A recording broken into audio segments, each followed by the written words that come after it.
Hello, नमस्कार वीरेंद्र। एक बार यार 6:30-7 बजे रोहतक आ जा तू, मैं दान सिंह को भी बुलाता हूँ। हाँ हाँ ठीक, रोहतक घर पे। ठीक ठीक ठीक, दान सिंह से और बात करो।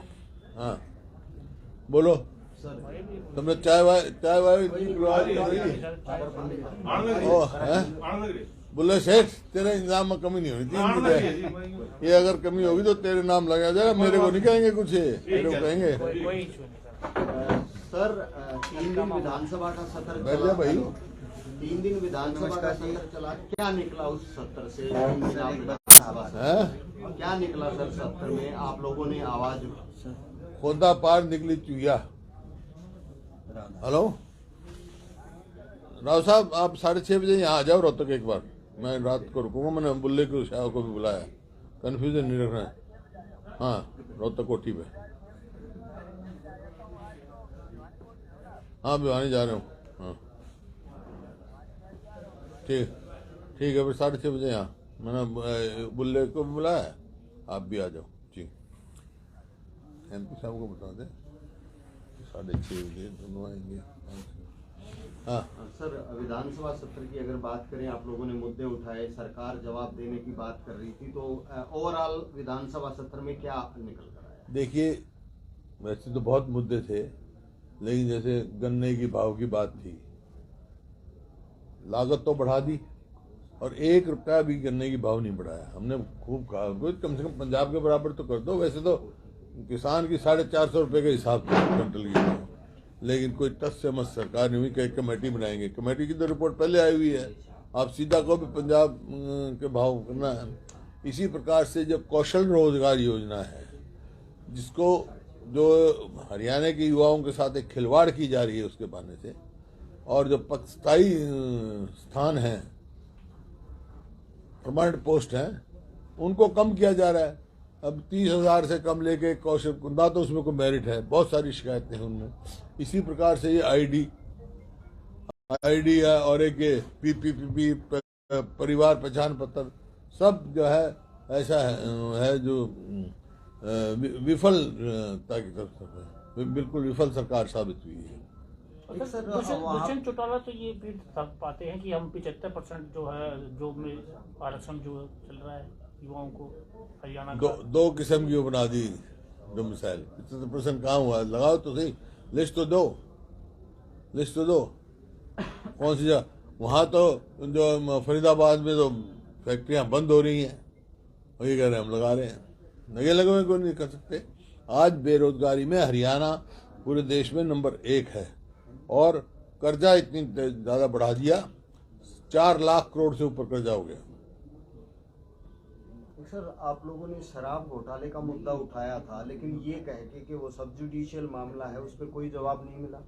उससे तो हम सहमत नहीं थे। मैंने तो कहा था, इस पार्लियामेंट जब एक टेबल हो गया, एक्सेप्ट कर लिया कॉलिंग अटेंशन, तो मैंने तो रास्ता भी सुझाया था, भाई चलो तुम अपनी आपने रखनी है तो इसको पढ़ने दो, जो कॉलिंग अटेंशन मोशन है उसको पढ़ने दो, सरकार जवाब दे दे। सब दीजिए से पहले क्यों कर रहे हो? या एक्सेप्ट नहीं करना चाहिए था उसको? तो क्या ऐसा प्रोविजन होता है कि सब जुडिशियल मामले विधानसभा में नहीं उठ सकते? देखिए, वो है कुछ, मतलब ये हमारी तो विधानसभा उसमें नहीं है, ये अपना कॉल एंड शक्कर के उसमें है, लेकिन उसमें ये है कि जुडिशियल ऑफिसर के ऊपर छीना चपटी नहीं कर सकते, कोई आप उंगली नहीं उठा सकते, या उसकी जजमेंट को नहीं उंगली उठा सकते। लेकिन अभी तो कोई वो हुआ नहीं, एक FIR दर्ज हुई है ना, FIR दर्ज तो सारा फिर सब कुछ क्वेश्चन जुडिशियल हो जाएगा। एक सर, खुद सरकार की एक विधायक ने वहां पे सवाल उठाया शिक्षा को लेकर के। नैना चौटाला ने ये कहा कि उनके विधानसभा में टीचर ही नहीं है, और उसे सरकार में होते हुए ये आवाज उठाने में शर्म है। ये क्या बात हुई यार? मैं तो बार बार कह रहा हूँ, तो आप उठाए, मैं बार बार कह रहा हूँ, हरियाणा की परिस्थिति ऐसी हो गई, पीछे धकेल दिया। स्कूलों में जाओ तो मास्टर नहीं, और अस्पताल में जाओ तो डॉक्टर नहीं, दफ्तर में जाओ तो कर्मचारी नहीं। तो बदहाल, जब भी तो मैं कह रहा हूँ विफल सरकार, जब भी तो कह रहा हूँ ये नॉन परफॉर्मिंग गवर्नमेंट है। कोई इसका नहीं, सिर्फ कर्जा बढ़ाने का काम है। एक सर, राहुल गांधी की यात्रा हरियाणा में एंटर कर रही है, क्या शेड्यूल तैयार किया गया है और क्या लगता है उससे कितना फर्क पड़ेगा हरियाणा का? हरियाणा का सवाल नहीं, 5 तारीख को आएंगे राहुल गांधी। 5 की शाम को आके सनौली जो है पानीपत डिस्ट्रिक्ट में वहाँ रुकेंगे और वहाँ से सवेरे यात्रा करेंगे। पानीपत फिर पब्लिक मीटिंग है और उस दिन वहीं रहेंगे। और उसके बाद 7 तारीख को फिर करनाल, इसी तरह 8 को कुरुक्षेत्र, 9 को भी वहाँ, और फिर 10 तारीख को ठोल रुकेंगे और 11 तारीख को जो है अम्बाला होते हुए वो पंजाब चले जाएंगे। इस यात्रा से कितना इफेक्ट देखते हैं आप? कांग्रेस पार्टी कितनी मजबूत? सवाल कांग्रेस पार्टी का किसा है नहीं, ये जो मुद्दे लेके चले हैं वो कोई वोट लेने के लिए नहीं चले हैं या कोई राजनीतिक मतलब नहीं। वो जो आज बेरोजगारी है, जो महंगाई है और जो आपस में टकराव की स्थिति हो रही है, उसके खिलाफ चले। क्योंकि कांग्रेस पार्टी ने जब आज़ादी दिलवाई, सब धर्मों ने मिलकर, सब जातियों ने मिलकर, चाहे वो हिंदू हो, मुसलमान हो, सिख हो, ईसाई हो, कोई किसी जाति का, किसी भी जात का व्यक्ति हो, सब ने मिलकर गांधी जी के नेतृत्व में आज़ादी दिलाई थी। इसी वास्ते आज़ाद हो चुका। हालांकि अंग्रेजों ने प्रयास किया आपस में टकराव पैदा करने का भी, और उसका नतीजा 2 देश बन गए। तो ऐसी बात नहीं होनी चाहिए, सबको प्यार से चलना चाहिए। जो गांधी जी ने रास्ता दिखाया था, जो कांग्रेस ने दिखाया था, उस पर चलना चाहिए। ये उद्देश्य लेकर चले और महंगाई और बेरोजगारी के खिलाफ लड़ाई लड़नी चाहिए। हरियाणा सरकार के एक मंत्री के खिलाफ एक बहुत गंभीर आरोप लगा है और खासकर अभय सिंह चौटाला ने यह भी कहा है कि उन्होंने आपसे बात की है इस मामले को उठाने की। नहीं उठाने को, उन्होंने कहा भाई ऐसे ऐसे मेरे को मिले हैं और वो आपको भी मिलेंगी।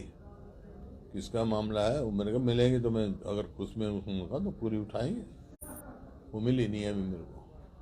सच्चाई कितना है इस मामले में? सच्चाई कितनी लग रही है? मेरे को क्या पता, मिली नहीं। जब मेरे को बात, वो उससे उनसे बात होगी, जब जो लेडी है वो आएगी, बताएगी, जब भी तो मैं आगे कोई कार्रवाई करूँगा। अगर कोई जो ऐसी कोई बात हुई है तो ये बड़ी घिनौनी बात है और उस बात के लिए जरूर जांच करनी चाहिए सरकार को। खेल मंत्री को बर्खास्त करने की आप बात कहेंगे या जांच की बात पहले करेंगे? मैं पहले उनसे बात बताया तो भाई, पीड़िता से बात करूंगा जब भी उसकी, वो बताएगी मेरे को, जब भी तो मैं आगे चलूंगा। उनका टेलीफोन आया था भी ऐसे ऐसे वहाँ की जज्जर की लड़की है, वो ऐसा हुआ है, और मैंने उसको सुझाव दिया है। उसने कहा कि आपसे मिलने के लिए मेरे को मिल लेंगे, मैं कल रोहतक होऊंगा और वो मिलेंगे। तो जो भी मैं उनकी बात सुनकर, जो भी उनके हित में होगा, जो भी न्याय की पूर्ण बात होगी, उसको उठाएंगे, कड़े से कड़ा कदम उठाएंगे। प्रधानमंत्री नरेंद्र मोदी जी की माता का निधन हो गया है, उस पर आपका? हेलो, हाँ, प्रधानमंत्री नरेंद्र मोदी जी की माता का निधन हो गया है, ये बड़ी दुखद वो है। हालांकि 100 वर्ष की थी वो। देखिए, माता तो माता ही होती है।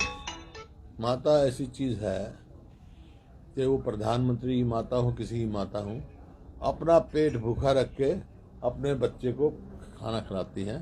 तो माँ से बड़ी कोई चीज़ नहीं। उनके जाने की जो दुख होता है, वो मैं तो उसका भोगी हो चुका हूँ। जब मेरी माता जी गुजरी थी, कितना दुखद होता है। इस दुख की घड़ी में हम प्रधानमंत्री जी के साथ खड़े, और इस बात का भी मैं प्रशंसा करूँगा कि बड़े, क्योंकि वो स्वयं बहुत सादा थी, सादगी से रही इनकी माता जी, देखते थे, तो उन्होंने जो सादगी से उनका अंतिम संस्कार किया है। अंतिम सवाल है, राहुल गांधी की यात्रा के दौरान जो है टी-शर्ट वाला जो है वो राहुल गांधी की यात्रा के दौरान टी-शर्ट वाला मुद्दा जो है, जो बीजेपी के नेता है वो खूब कमेंट करते नजर आ रहे हैं। हाफ बाजू की टी-शर्ट पहनकर वो यात्रा कर रहे हैं। क्यों? इसमें उठाने भाजपा के नेता कर रहे हैं, उस पर उन्होंने टिप्पणी की है कि वैसे नहीं, कोई राज है इसमें। क्या राज है? मेरे को सर्दी लगती है, मैं पहनता हूँ ये, मेरे को गर्मी नहीं लगती। कितनी गर्मी हो, ये तो अपने अपने तासीर की बात है, अपने अपने शरीर के मेघ की बात है, अपने तासीर की बात है। मेरे को ज़्यादा सर्दी लगती है, पर गर्मी कितनी हो, लगती नहीं मेरे को। देख लियो तो भट्टी में उठा दे, मेरे को गर्मी नहीं लगती। इतनी पसीना खेलता रहा ना मैं, गर्मी नहीं लगती है। तो अपने अपनी बात है। एक सर, ये तो जब किसी के पास कोई मुद्दे नहीं होते, कोई अचीवमेंट नहीं होती, तो ऐसी टिप्पणियाँ करते हैं। कोई मायने नहीं है इन बातों। सर इनेलो पार्टी की अब तो ये मफलर बांध रहा है तो क्यों बांध रहा है भाई? क्यों बांध रहा है पूछूं मैं, क्यों मफलर डाल रहा हूँ? ये कोई बात थोड़ा ही है। इनेलो पार्टी के प्रदेश अध्यक्ष ने एक प्रेस कॉन्फ्रेंस की थी और उन्होंने ये कहा कि भविष्य में अगर हमें कांग्रेस पार्टी के साथ भी गठबंधन करना पड़ा तो हम तैयार हैं। कौन है तैयार? इनेलो पार्टी के प्रदेश अध्यक्ष नफे सिंह राठी ने एक प्रेस कॉन्फ्रेंस की थी और उन्होंने ये कहा कि हम कांग्रेस के साथ भी जाने को तैयार हैं, कांग्रेस के साथ गठबंधन। ठीक है, ताड़ी एक बात एक हाथ से बचती है, दो हाथ से बचती है। कांग्रेस तैयार होगी जब तैयार हो, जब भी बात होगी ना। अभी तो कोई हमारे विचार दिन कोई ऐसी बात नहीं। सर अभय चौटाला भी यात्रा कर रहे हैं, राहुल गांधी कर रहे करें, हैं, उनका हक है, क्यों नहीं करें? करनी चाहिए। उसमें क्या क्या दिक्कत है? बदलाव होगा कुछ लगता है? वो तो हाइपोथेटिकल सवाल पूछ रहे, आप क्या उसका क्या जवाब दूंगा? बोलो, चाय पी लो।